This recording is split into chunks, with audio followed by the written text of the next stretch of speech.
सास, माँ, बहू और बेटी। नहीं नहीं, ये कहानी इन सारे के सारे रिश्तों की नहीं, बल्कि 2 रिश्तों में ही सभी रिश्तों के होने की है। अरे बहू, मेरे और तेरे ससुर जी की रोटी मत बनाना, मैं बना लूंगी, दिन तक ठंडी हो जाती है। बहू जो कि एक वर्किंग लेडी थी।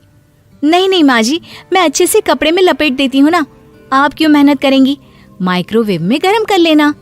अरे नहीं बहू, मेहनत मत कर, वैसे भी ऑफिस में कम मेहनत होती है क्या, जा रहने दे। लेकिन बहू मानती नहीं, वो सास ससुर की रोटी बना कर ही जाती है। दोपहर में खाने के वक्त ससुर जी कहते हैं, अरे बहू को रोटी बनाने के लिए क्यों मना कर दिया, क्या हो गया, ठंडा ही तो खाते आए हम लोग हमेशा से। अरे वो क्या है ना, सुबह ऑफिस जाती है, घर का सारा काम करने में वक्त लग जाता है, अरे थकती है वो अलग, तो मैंने सोचा बहाने से ही थोड़ा कम काम करवाऊं। ससुर मुस्कुरा रहे होते हैं। ये तो अच्छा है, बहू को समझना जरूरी है। वक्त बीत रहा था, घर में सब खुश थे कि एक दिन, माँ जी आप शाम को थोड़ा टहलने निकला करें, घर पर रह रहकर हड्डियां जाम होती है, पापा को भी ले जाया करिए, मैं वक्त पर तो आ जाती हूँ। बहू ठीक 5 बजे ऑफिस से घर आ जाती है, फिर चाय नाश्ता बनाकर सास ससुर के साथ बैठती, उन लोगों को सारा दिन का हाल बताती। रात को पति घर आता है। क्या बात है बेटा, ऑफिस से आकर कभी हम लोगों के साथ भी बैठा कर। अरे माँ, दिन रात काम करके मन ही नहीं करता, अगले दिन की फिर तैयारी होती है, आप और पापा ही कमरे में आ जाओ। इससे अच्छी तो बहू है, कितना भी थकी रहे, घर आकर हम लोगों के लिए चाय नाश्ता बनाना, फिर बातें करना। बहू ना होती तो हम बुढ़ा बुढ़िया तो बैठे ही रह जाते। सास और ससुर अब बहू के कहने पर शाम की सैर पर निकलने लगते हैं। सास की कई सहेलियां बनती है तो ससुर को भी कुछ बुजुर्ग लोगों का ग्रुप मिल जाता है। कैसा रहा सहेलियों के साथ शाम का वक्त? हम लोगों ने तो भाई खूब योगा किया। अरे हम लोगों को गप्पों से फुर्सत ही नहीं होती। वैसे मिसेस मल्होत्रा आज बहू के बारे में कुछ बोल रही थी।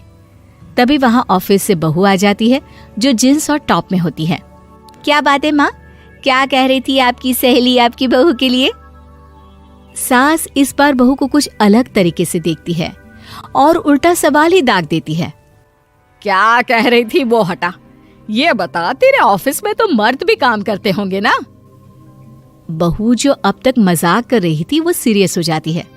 मर्द होंगे नहीं माँ जी, मर्द ही ज्यादा हैं, हम 5 ही लड़कियां हैं ऑफिस में। अरे तो अच्छा लगता है क्या ऐसे कपड़े पहनती हो?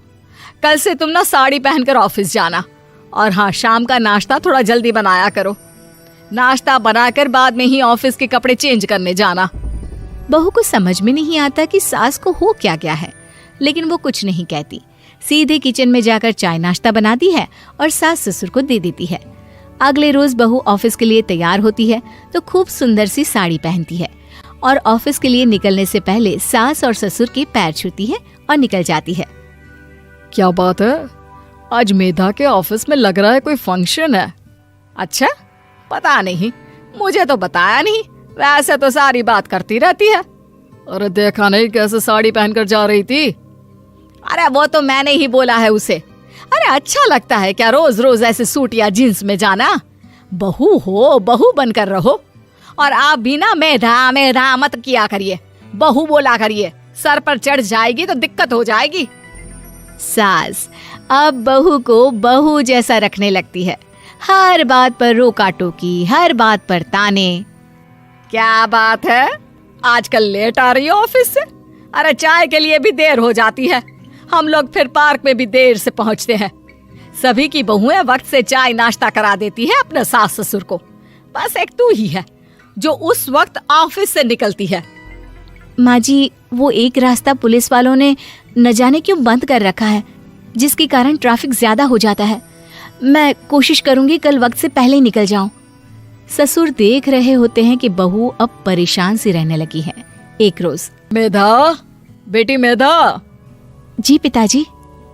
बेटा देख जरा कौन सी टी शर्ट अच्छी लग रही है। वो क्या है ना, शाम को सब बदल बदल कर टी शर्ट पहनते हैं, मैं भी सोच रहा हूँ कि आज कुछ अच्छा सा पहन कर जाऊं। हाँ पिताजी, ये सही है। ये लाल वाली ना बहुत जचेगी आप पर। मेरे पापा पर भी डार्क रंग बहुत जचता है। क्या चल रहा है? अरे ससुर के सामने घूंघट तो छोड़ो, ऊपर से रंग बताया जा रहा है टी शर्ट का। अरे बहू, कोई संस्कार दिए नहीं है क्या तेरी माँ ने? बहू इस बार बहुत निराश हो जाती है। वो वहां से तुरंत अपने कमरे में चली जाती है। अब बहू घर का सारा काम करती, ऑफिस जाती, लेकिन साड़ी और सर पर पल्ला लेकर। एक बार पड़ोसन उनके घर आती है। वाह सुमित्रा बहन, बहू का तो रूप ही बदल दिया। ठीक किया, बहू बहू जैसी ही अच्छी लगती है। अच्छा चलती हूँ मैं। पड़ोसन के जाने के बाद सास बड़ी अकड़ के साथ कहती है, देखा मेरा कमाल, कैसे मैंने मेधा बहू को कंट्रोल में कर लिया। अब बारी ससुर के बोलने की थी। हाँ सुमित्रा, बिल्कुल ये काम तो किया है तुमने, लेकिन कभी सोचा क्या खो दिया? क्या खो दिया? मैंने तो कुछ नहीं खोया जी।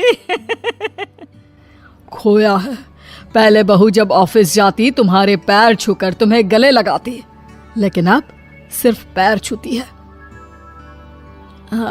हाँ जी, ये बात तो आप ठीक बोल रहे हैं।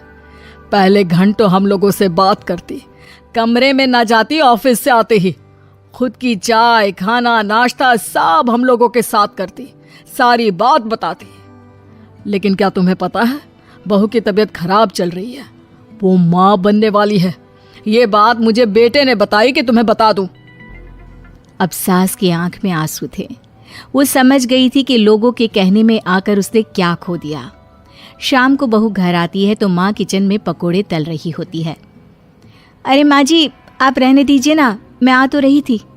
अरे नहीं, जा तू चेंज कर ले, मैं नाश्ता और चाय टेबल पर ही लगा रही हूँ मेधा।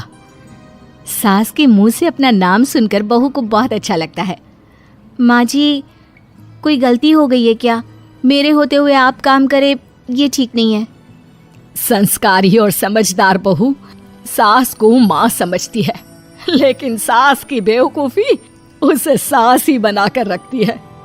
बहू, मुझे भी थोड़े संस्कार और समझदार बनने का मौका दे, जिससे मैं भी बहू नहीं बेटी को देखूं तुझ में। और हाँ, मेरा होने वाला पोता क्या कहेगा कि दादी ने तो मेरी माँ को बहुत परेशान किया। बहू सास को गले लगा लेती है। नहीं माँ जी, वो कहेगा कि माँ को तो दादी ने बेटी बनाकर रखा है।